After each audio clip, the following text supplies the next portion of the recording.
was absolutely just beyond your wildest dreams to think that you could come here and race a motorcycle. The Isle of Man TT is like a religion. It's the oldest motorcycle race in the world. You can stand on the footpath and you could literally reach out and touch the riders going past at close to 200 miles an hour.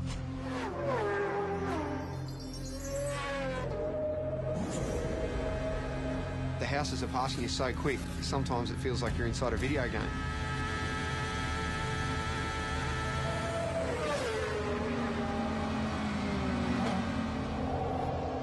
It's frightening. It's damn dangerous and it stresses me out.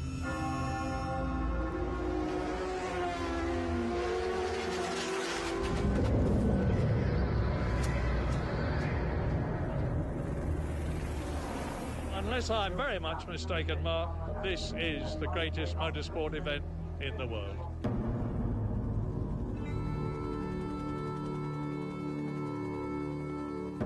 Between Ireland and Britain in the Irish Sea sits the Isle of Man. A sleepy tax haven for most of the year.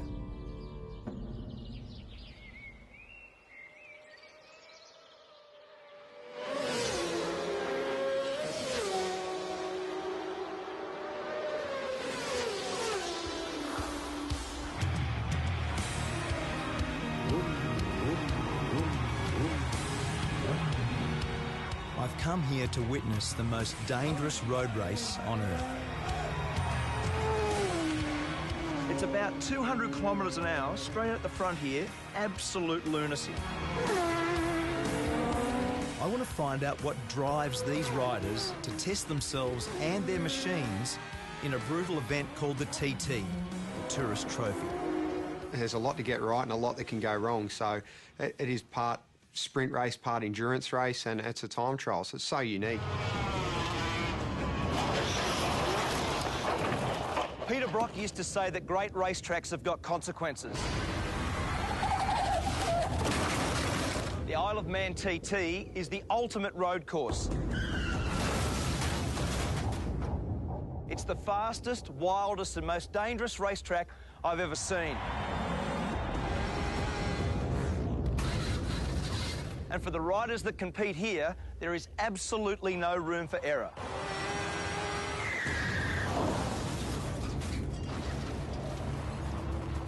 In its 104 years, 234 riders have died. It says on the back of your pass that motor racing is dangerous. This is dead set dangerous, isn't it? It is. It really is. It's frightening. Aussie rider Cameron Donald is one of over 200 starters this year. And when you add the fans, it's like an invasion. With Cameron is his girlfriend Karen, herself a keen motorcyclist. They've been planning for the race all year. So is this normal nervous start tension? Kind of is. Normally this is done the night before. Is it? Or late night last night, obviously? Usually we like to have this done the night before, everything, but by the time we finish, like 11 o'clock, it's just like, let's get out of here and worry about it tomorrow. So what's Karen's job in this world? Keep me calm. We were born without time, nameless in the young. Cameron grew up in Warrandyte in Victoria. It was his dad, Ken, who introduced him to the thrill of the two-wheeler. Lots of bike photos, not many other ones. We had consumed a fair bit of time, didn't it? It did. It took up a lot of time. From a young age, Cameron began winning and winning. I remember Mum actually saying to me, you know, you can't, when you're going to buy or build a house, you can't live in a motorbike. I remember saying to her, yeah, Mum, you can't race a house. So I think then she just pretty much gave up. The TT is held over a fortnight. 1 week for practice, 1 week for racing, 7 races in all. And in between, the public can go flat out, no speed limit on the Island Road course. Everyone that races here knows the dangers and they accept them and they do their best to ride accordingly. But I think it's sad in this world that we're all so wrapped in cotton wool these days, and there's so few opportunities to do anything dangerous. For Cameron, a plumber when he's not racing, there's no event bigger than this.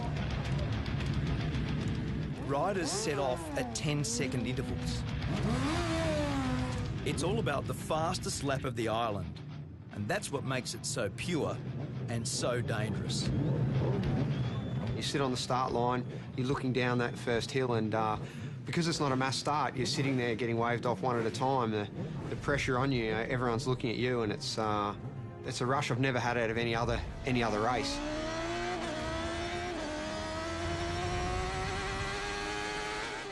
There's just so few events in the world where we can do such a thing, you know, where you can close off a road and race a motorbike around it. It's such a beautiful thing. 61 kilometres of public roads. Over 200 corners to be negotiated. Top speed, 330 kilometres an hour. This isn't a track. This is a country road. Like, let's not get this wrong. And it's fast. My friend and 5-times world champion Mick Doohan has come here for the first time. Sort of madness, you know. He's not racing, but on the parade lap, he got a taste of what it's like. First reaction, as soon as you saw the place, looked around, what was your first reaction? Yeah, I didn't need to come here to have that reaction.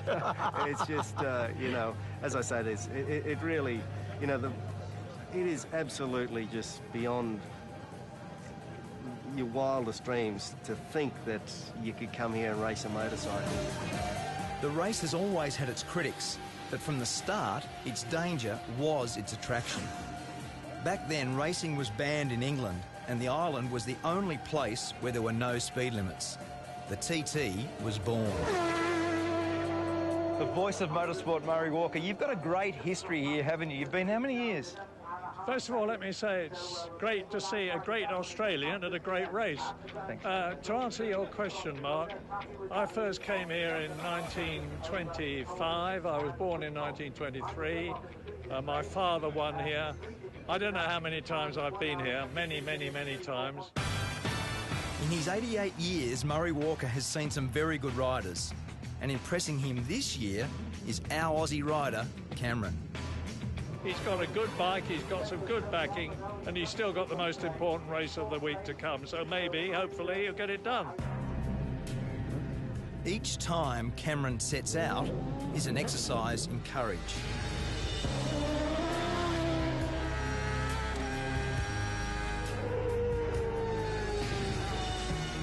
Each lap is an anxious one for Karen, who gets radio updates on his progress.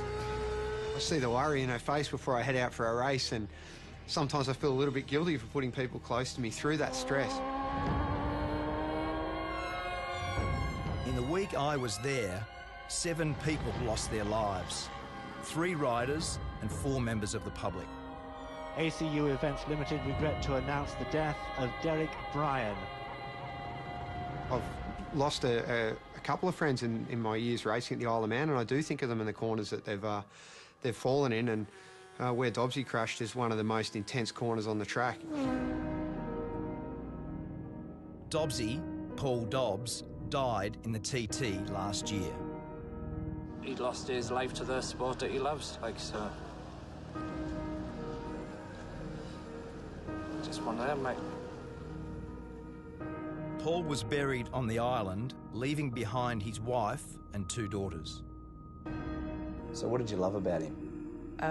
God, everything. Racing. Bridget is Paul's wife. A year on, she's brought the girls back to remember their dad at the race he loved.